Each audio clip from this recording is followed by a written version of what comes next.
ভাই ওই কি এলাকায় নতুন নাকি?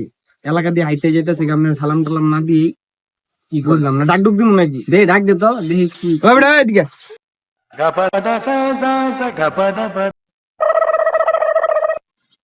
কি ভাই? কি রে বেটা, তুই কি এলাকায় নতুন?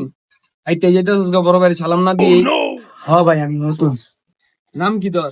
ভাই আমার নাম বোকা। খুব বেটা, বুকা কি মানুষের নাম হয়? হ ভাই, হয়তো। আমার নাম, বাসা কই? আমার বাসা বোকার বাসা। খুব বেটা মজা লস। তোর বাপের নাম কি? ভাই আমার বাপের নাম বোকার ডেডি। খুব বেটা, বুকা ডেডি কি ওর নাম হয়? হ ভাই, হয়তো। আমার বাপের নাম ডেডি, আমার নাম বোকা, তাই বোকার ডেডি না ভাই? ভাই ওই কি সত্যি বোকা না আঙ্গলকে মজা লইতাছে? এই বেটা, তুই কি বোকা আসলো নাকি আমার লগে মজা লইতাছস? হ ভাই, আমি আসলেই বোকা ভাই। ঠিক আছে জায়গা, নেক্সট টাইম দেখা হলে সালাম টালাম দিবি। ঠিক আছে ভাই। ঠিক আছে যা, সালাম দিবি বন্ধু। হালা মনে সত্যি বোকা। আসলে রে। হালার ঘরে হালার আস, আমারে বোকা ভাই। তোরা বেটা হচ্ছে বড় বোকা। আইসে এলাকার বড়।